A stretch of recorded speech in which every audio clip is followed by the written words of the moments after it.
Hey guys, and welcome back to my YouTube channel. Today I'm gonna tell you what made me go vegan pretty much overnight. I'd recommend you get a glass of water before we start because this might take a while.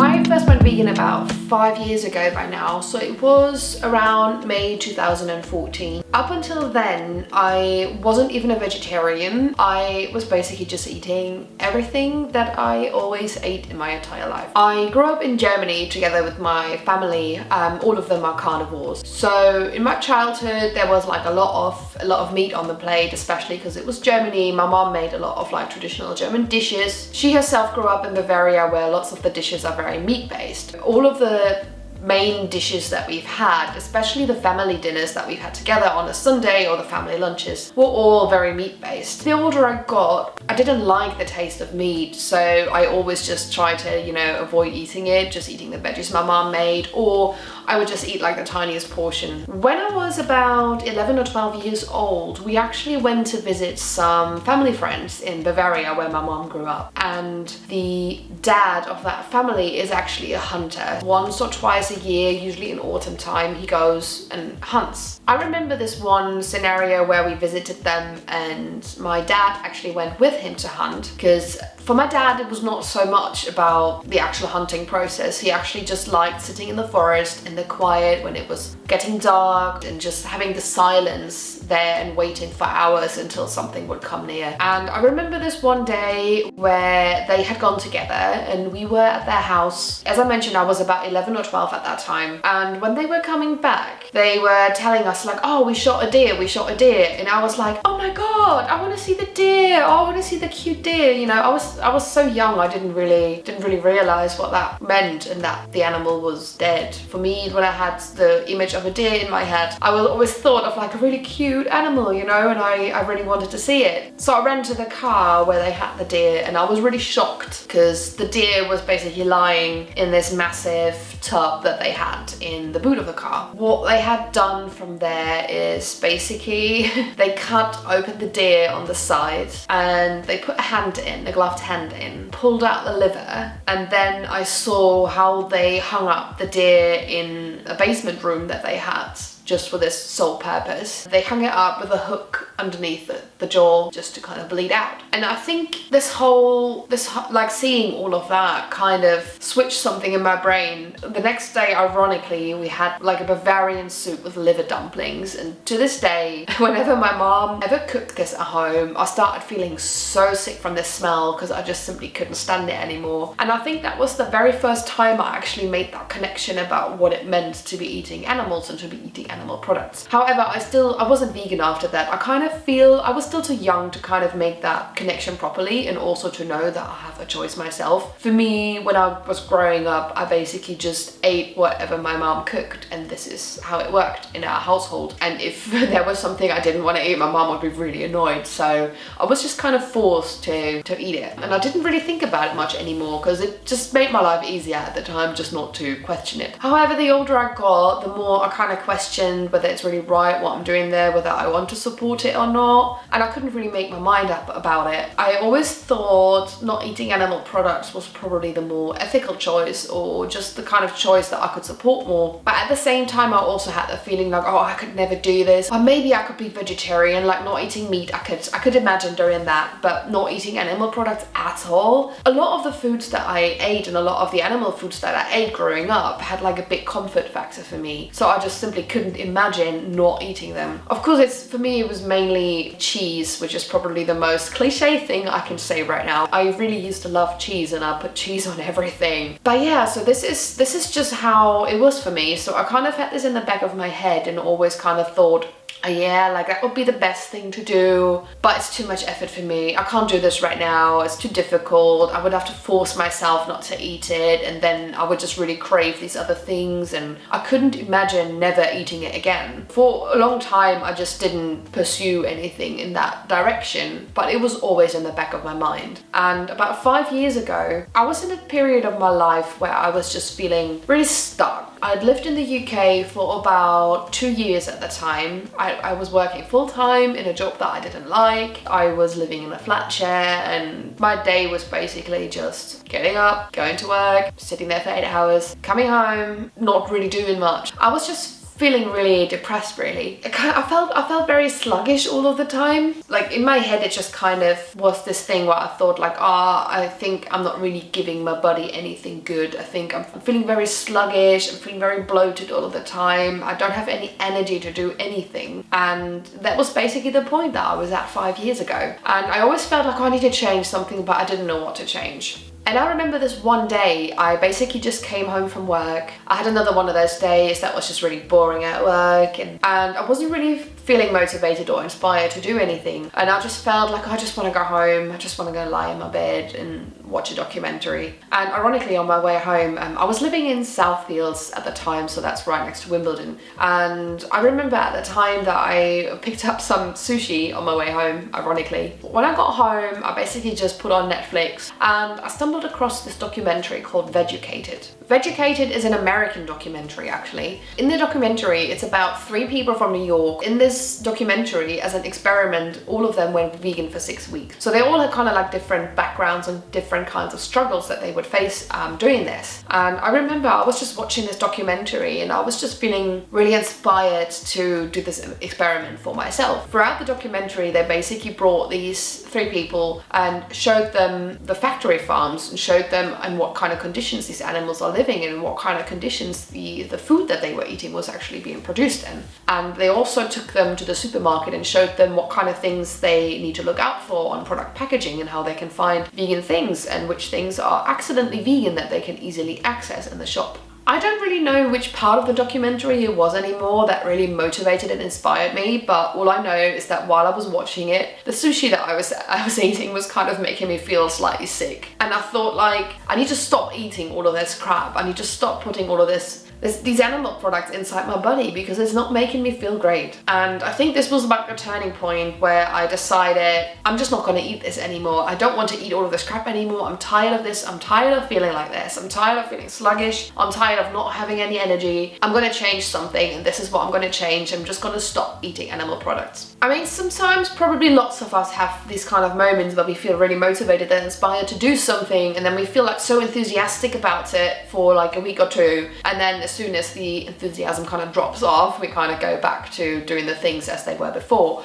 Going vegan, it wasn't like this for me. It just kind of felt different, and I think partially the reason was that I felt instantly much better within a couple of days. So what I did back then, I remember I still had some animal products at home, and I still had milk and eggs, and I don't think I had any meat at home at the time, but milk and eggs for sure, and lots of like other products that have like animal byproducts in them. And I remember from the next day I wouldn't want to eat it anymore. I basically just gave it to my housemates to use up, and they were just kind of like, you know, smiling about it. I remember the very first dish that I made for my very first vegan breakfast was actually banana pancakes. Obviously not the first vegan dish I had, because I had probably had like some accidentally vegan dishes before that in my life, but it was the first dish that I made vegan for me and that I intentionally made vegan. I really enjoyed those pancakes, and they were really like one thing I stuck to in the beginning because I knew I liked this and it tastes good, and I could just make a batch of pancakes in advance and then eat them within the next 2 or 3 days. So I think for the first 2 weeks of being vegan, I just ate pancakes. That probably kind of helped as well to kind of start my day with something that tasted really good.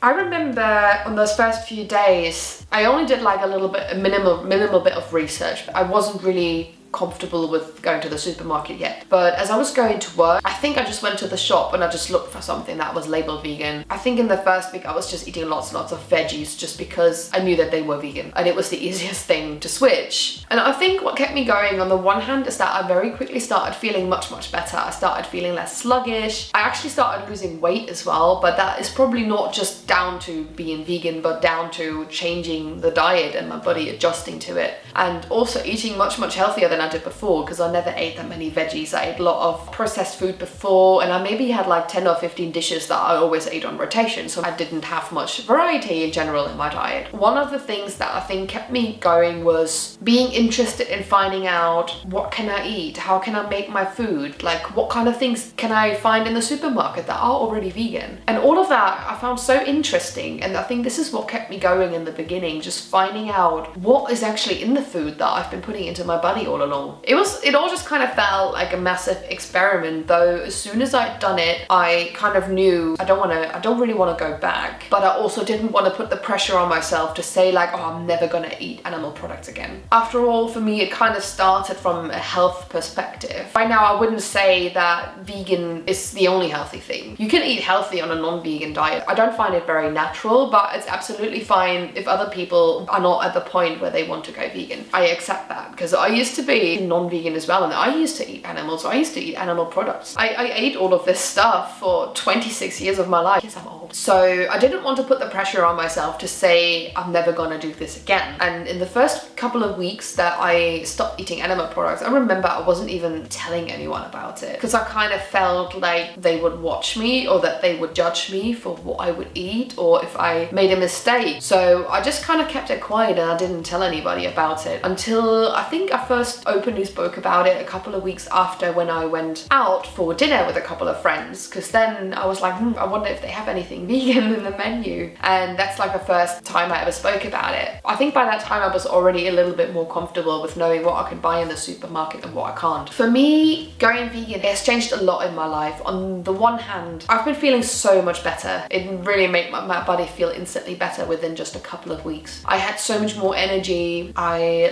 think I lost about 10 kilograms within like a 4 or 5 months time without even intending to. One of the things that helped as well is that I moved house a week after I went vegan. So I kind of moved into this new apartment, and from that point onwards, in that apartment, I never cooked anything non-vegan. In that apartment, I only cooked vegan food. So it was just much easier for me to kind of adapt to the change rather than trying to change my habits in a place where I'd already eaten animal products. It just kind of felt easier to completely switch. Through going vegan, I also found that I can be very creative in the kitchen, and that I love being creative in the kitchen, and that I love trying out new things. From only eating 10 or 15 different dishes before, I went to suddenly eating a whole variety of dishes, which is one of the main reasons why I still find it weird when people tell me, oh, being vegan is just so restrictive and I don't think I can do it. Because for me, it was the exact other way around. For me, it suddenly opened up a door to so many more foods that I just never tried in my life. Getting different flavors and different types of cuisines that I could try out. Before I was vegan, I ate a lot of Italian, American, and German cuisine. Those 3 things. And after I went vegan, I just kind of broadened my horizon food-wise, if you can say it like this. And I started really loving Asian food, which is something that I never really liked before. Mostly because I didn't grow up eating Asian food. Small town where I'm from, we just had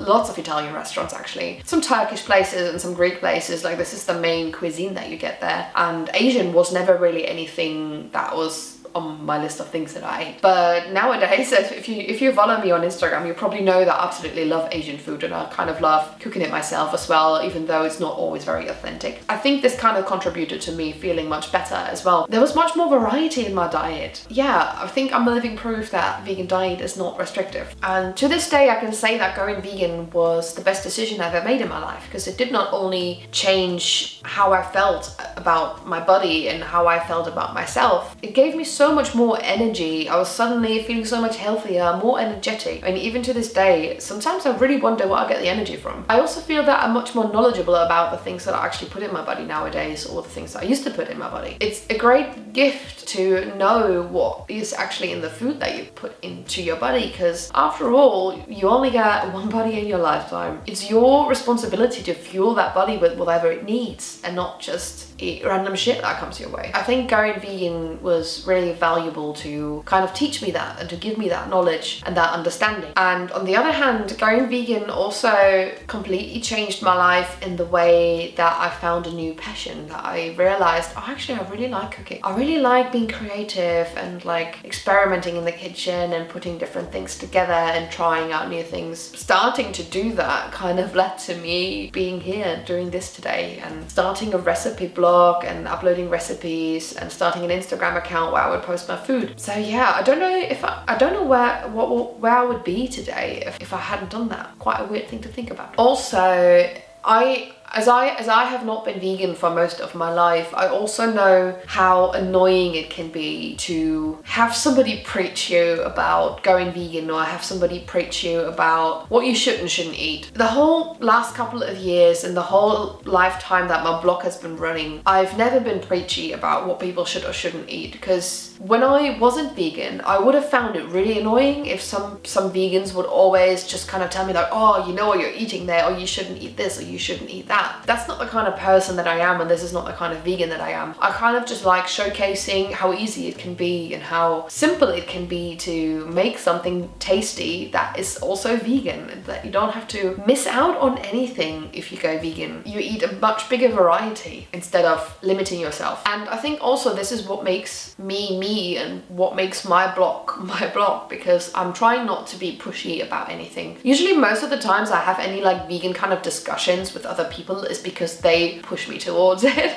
and they just keep asking about it, which I find really annoying. It's literally the other way around, and I've never been the kind of person to discuss veganism in an argumentative kind of way. I'm generally not a really good person to argument with because I never find the right words when I need them, or the right arguments when I need them. So it's never something that I enjoyed or that I felt was very good at. I really admire the people that have the strength and the patience to keep saying the same things over and over and over again to people that ask them about it. I really don't have that kind of patience, so this is why I don't do it. But I have a lot of respect for the people that do, absolutely. And I think I could still call myself an activist, a vegan activist, but in a different kind of way. I don't approach people actively to try and push them towards going vegan. I like to lead by example, and with my example inspire people to make more plant-based choices in their life. And I think that's a form of activism as well. And in the same way as there are so many different humans out there and so many different opinions, I don't think that one thing works for everyone. So it's good that there are people that do different things. It's good that there are activists that shout out you in your face, or that confront you with the things that you don't want to look at, or give you the knowledge that you didn't have before. But it's also good that there are people who are not pushing you or not putting the information right in your face, but just leading by example and just kind of inspiring you through that way. I think I've talked enough for today, so sorry for going on such a long ramble, but I kind of warned you in advance that this is going to take a little while to explain. But yeah, I'm gonna fill up my glass now, and I'll see you in the next one.